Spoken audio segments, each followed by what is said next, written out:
Em nome do Pai, do Filho e do Espírito Santo. Amém.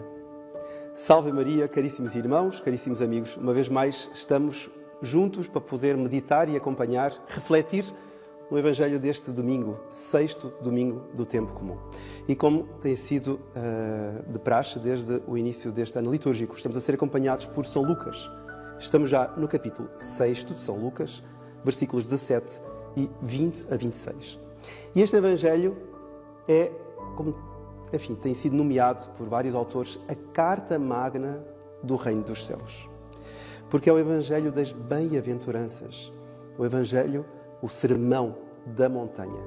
Até as pessoas que não têm fé, é curioso, quando citam algo da Sagrada Escritura, que seja, digamos, humano, que seja do ponto de vista filantrópico, do ponto de vista de um humanismo que superabunda da Escritura, digamos, é esta parte.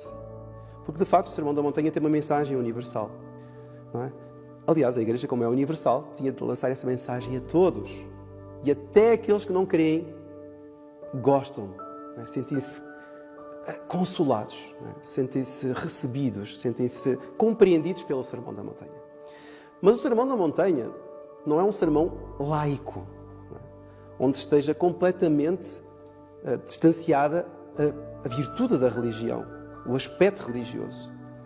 Este é um aspecto que realmente muitos gostariam de tirar de toda a Escritura. Não é? Vejam que, por exemplo, houve uma época em que se dizia que a religião era o ópio do povo. Não é? Havia aspectos da religião bons, não é? A beneficência, a assistência social, o ensino, quer dizer, o ensino só intelectual, não o ensino religioso. Então, havia uma série de... Então, a religião era completamente vista sob o ponto de vista sobrenatural da religião, que é o que é propriamente define a religião, é a sobrenaturalidade. Mas esse aspecto era completamente posto de parte. E o lado laico, o lado meramente materialista era exaltado. Mas perseguia-se a religião. Ópio do povo. Ou então dizia-se, não existe nada, não existe vida eterna, não existe inferno. Dizia, inclusive, Sartre, aquele existencialista famoso do século XX, não é? O inferno são os outros. Olha aí, olha a definição de inferno. O inferno são os outros. Só ele não se dava conta, não é? Que ele também é um outro em relação ao próximo, não é? O outro é capaz de dizer o mesmo dele. Mas, de qualquer forma, o inferno, diziam, são os outros. Ou então, um outro filósofo do século XIX que dizia que Deus é a fina ponta do meu ego. Quer dizer, Deus não existe. É a fina ponta do meu ego. Então, era uma visão da religião, não é? Por onde aquilo que sobressai da matéria, da natureza, não existe. Não é? Porque não existe Deus, no fundo era isso. Então a Igreja, no fundo, tinha criado uma série de invenções chamadas dogmas, não é? Para subverter, para enganar o Zé Povinho. No fundo era isso. Ora, o Sermão da Montanha, nesse contexto, é um sermão maravilhoso. Porque aparentemente ele não toca em religiosidade. Não é? Ele não toca em aspectos religiosos. Fala dos tristes, fala dos famintos, fala dos perseguidos, não é? Fala, enfim, de aspectos muito humanos. Mas se nós formos analisar a fundo, não ver superfície, mas analisar a fundo o Sermão da Montanha, quer dizer, o mundo antigo pensava, vivia de uma forma totalmente oposta do que está aqui narrado no Sermão da Montanha. Aquilo era uma autêntica barbárie. Eram infanticídios, morticínios, eram degolações, eram todo tipo de crimes, de aberrações, de depravações, inclusive sexuais, morais. Eram umas coisas horrorosas. E Nosso Senhor está aqui a falar dos bem-aventurados, não é? E a dar as razões pelas quais eles serão bem-aventurados. Só para termos uma ideia disto, faço-me valer aqui do comentário do Monsenhor João, do nosso fundador, precisamente a este Evangelho de São Lucas, onde ele coloca realmente alguns dos aspectos do tempo de Nosso Senhor para ver o que era o crime e a perversão nos tempos antigos. Vejam só, isto é tirado de um grande historiador alemão chamado João Batista Weiss. Este Weiss escreveu uma história universal e, ao narrar os costumes, não é? Digamos, a cultura grega, romana e daquele tempo, diz assim: em toda a antiguidade, a mulher, então está a falar aqui no caso da mulher, a mulher é vista como um ser inferior. Naquele tempo não havia feminismo, não havia nada disso. A mulher é vista como um ser inferior. O seu valor é, segundo Aristóteles, imaginem, o grande Aristóteles, o grande filósofo, pouco diferente de um escravo. Porque havia estratificação social, não é? O escravo era a ralé, mas a mulher não estava muito longe. Sempre está submetida à tutela do pai ou do esposo.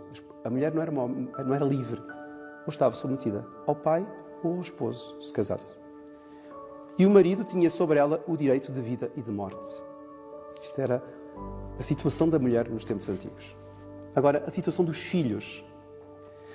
O pai, em relação ao seu filho, não era só o chefe, mas era o déspota. Ou seja, ele tinha todo o poder no seio familiar. E o filho era o quê?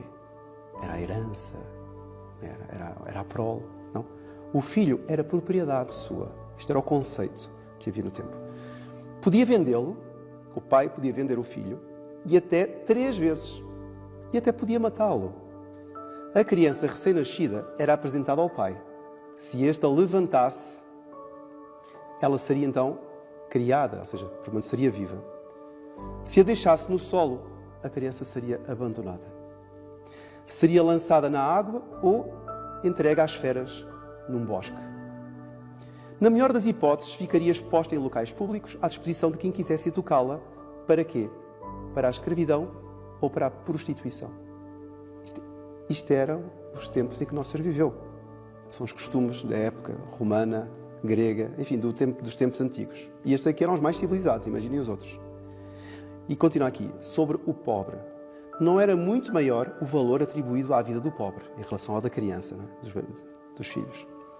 O egoísmo levou o mundo antigo a desprezar a pobreza. O teu pobre era desprezado. Alguém pode pensar, mas o pobre hoje em dia também é desprezado.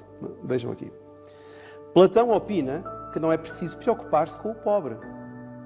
Então não havia irmãs da caridade, assistência social, não havia nada disso.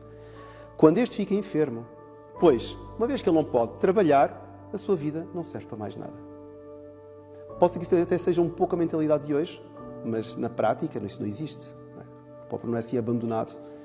E a Igreja foi sempre aquela que se preocupou com isso. Lá está, o Sermão da Montanha. Agora vai falar dos escravos. Quanto aos escravos, mais de 1 milhão só em Roma não tinham direito algum. Podiam ser tratados como os sapatos velhos. O romano classificava assim os instrumentos de trabalho. Olha os instrumentos de trabalho do tempo dos romanos.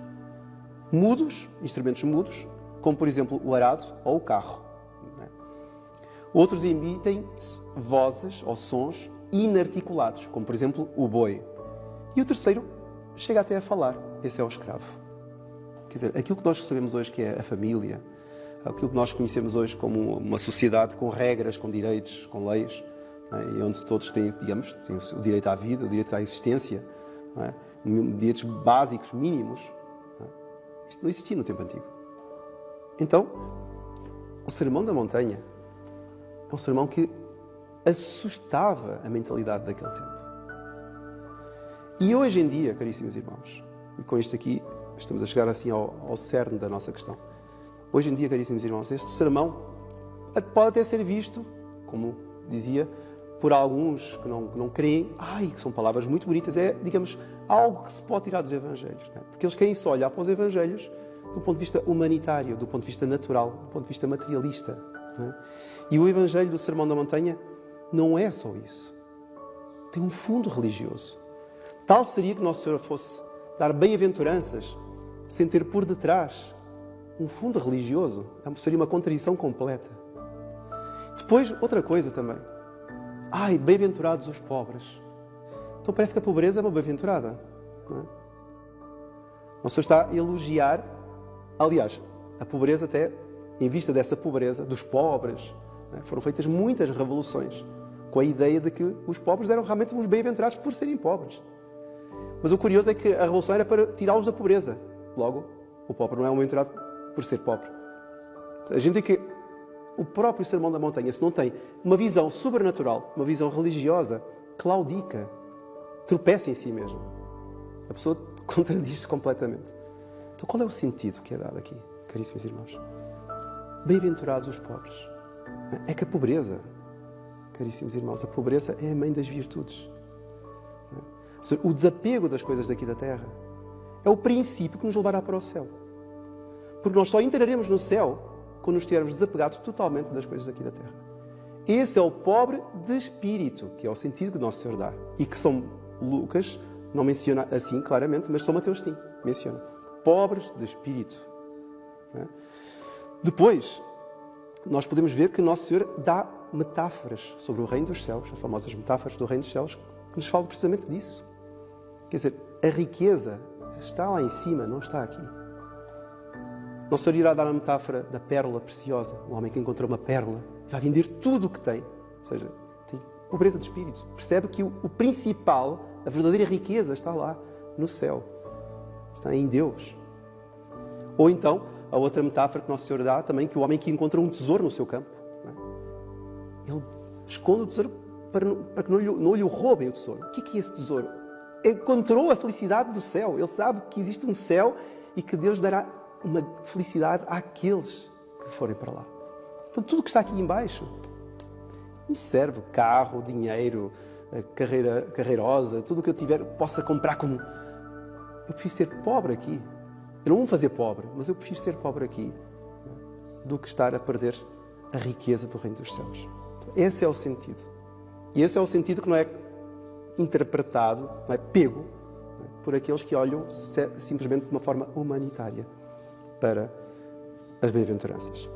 Depois, por exemplo, no segundo aspecto, que São Lucas nos dá aqui, bem-aventurados vós que chorais. Mas todo o que chora é um bem-aventurado? Não parece. É uma desventura chorar, habitualmente. Só se a pessoa chorar de alegria, o que é raro. Não é? Então, o que é este sentido? Porque a pessoa pode estar a chorar por ódio, pode estar a chorar por birra, pode estar a chorar até por inveja, pode estar a chorar por achar desgraçada a sua vida, não é? Revoltar-se contra Deus. Então choro porque eu não queria que isto acontecesse. Isso é uma bem-aventurança. Então, onde é que está a bem-aventurança?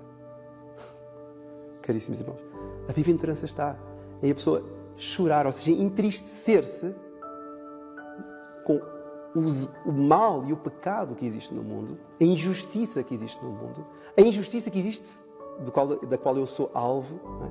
E eu choro realmente, porque isto não devia ter acontecido, não deviam ter feito uma coisa dessas. Eu interiormente choro. Ou então, eu chorar mesmo interiormente porque vejo-me, em relação à justiça de Deus, um pecador. E então eu choro os meus pecados. Então eu sou bem-aventurado. Eu estou a chorar. E à medida que eu vou chorando os meus pecados aqui na terra, não é? Ou na medida em que eu for chorando os meus pecados aqui na terra, eu vou ter uma alegria maior no céu. Então, o choro, não é? A choradeira, a lamúria, quer dizer, não é um bem em si, nem nunca poderia ser. O nosso Senhor tem um sentido religioso por detrás disso. Que lá está. Um humanista, um materialista, não vai pegar. Não é? Depois, enfim, nós podemos ver outros aspectos, como, por exemplo, bem-aventurados os famintos. Não é? Mas que fome é essa? Ou seja, o faminto aqui é aquele que vai atrás daquela justiça. Não é uma justiça social. Vamos alimentar todas as barriguinhas. Claro, isso é importante, senão as pessoas morrem. Isso é importante. Mas a justiça de Deus. Procurai primeiro o reino de Deus e a sua justiça. O resto será dado por acréscimo. Isto aqui podia ser um parênteses nos famintos aqui. Nós devemos realmente alimentar aqueles que têm fome. Devemos dar-lhes alimento. E precisamente temos de tirá-los da fome, que é um mal. Estar faminto é um mal. Isto é tão evidente como 2 mais 2 igual a 4. Não evitar a dizer uma coisa destas. É que nós só temos uma mensagem por detrás. É aquela fome de que as coisas mudem na face da terra, de que o crime, de que o pecado termine. É aquela fome de Deus, aquela fome de estar com Deus, de, digamos, mergulhar nas coisas de Deus. Porque esta é uma fome que só será saciada nos céus. E depois nós temos aqui, por último, bem-aventurados, aqueles que são perseguidos. Perseguidos. E vejam que São Lucas, quando falar da maldição, vai dizer que a gente pode pensar assim, bom, tanta gente é perseguida, até maus são perseguidos, não é? Bons, maus, então todos são bem-aventurados. Não. Ai de vós quando todos vos elogiarem. Então a perseguição aqui são aqueles homens que têm consciência reta, não é? Que têm a religião verdadeira, que sabem ter os princípios verdadeiros, que estão unidos a Deus, que querem permanecer fiéis a Deus e que não pensam como o mundo, que não têm a mesma opinião que o mundo. Ou seja, de vez em quando eles vão ter a mesma opinião, mas muitas vezes, em pontos essenciais, vão, enfim, distanciar-se do pensamento do mundo. E por causa disso, vão ser perseguidos. Não é? E como é que eu sei que se eu estou realmente dentro desse pensamento? É simplesmente ver se eu sou muito elogiado. Ai de vós quando os homens vos elogiarem. Ou seja, quando começarem todos a elogiar-vos, sobretudo quando vier uma televisão a elogiar, não é? Uma televisão fazer toda a propaganda, fenomenal esta pessoa, fenomenal esta coisa. Bom, aí realmente significa que está dentro de um espírito, não é o Espírito de Deus. A maior parte das vezes, não há, evidentemente que há exceções. Mas porquê que o nosso Senhor vai dizer isso? É que quando muitos elogiam, é assim que os antepassados tratavam os falsos profetas. Então, se uma pessoa ou uma instituição começa a ser muito elogiada pelo espírito do mundo, né, significa que está a ter o papel de falso profeta. Então, quem se mantém fiel à tradição dela, quem se mantém fiel à tradição religiosa dela, quem se mantém fiel à sua religião, aos princípios, aos mandamentos de Deus, é óbvio, né, que nunca será bem aceito pelo mundo. E, naturalmente, será perseguido. Então, caríssimos irmãos, são 4 bem-aventuranças, São Lucas, 4 também maldições. Porquê que as bem-aventuranças hoje em dia não pegam tanto assim? Não, digamos, não transformam a humanidade como deviam transformar? Muito simplesmente porque são analisadas de uma forma terrena. A partir do momento em que os homens tirarem essas máscaras de humanitarismo e olharem para as bem-aventuranças como a carta magna do reino dos céus, e não a carta magna de uma instituição qualquer multi ou supranacional, não é? Então os homens vão realmente compreender qual a mensagem que está aqui, que é uma mensagem sublime, é uma mensagem sobrenatural. Vamos pedir a Nossa Senhora que nos ajude sempre a ler e a tirar todas as consequências para a nossa alma deste Evangelho lindíssimo do Sermão das Bem-aventuranças. Que Nossa Senhora a todos e cada um proteja e que a bênção de Deus Todo-Poderoso, Pai, Filho e Espírito Santo, esteja sobre vós e permaneça para sempre. Amém. Louvado seja nosso Senhor Jesus Cristo.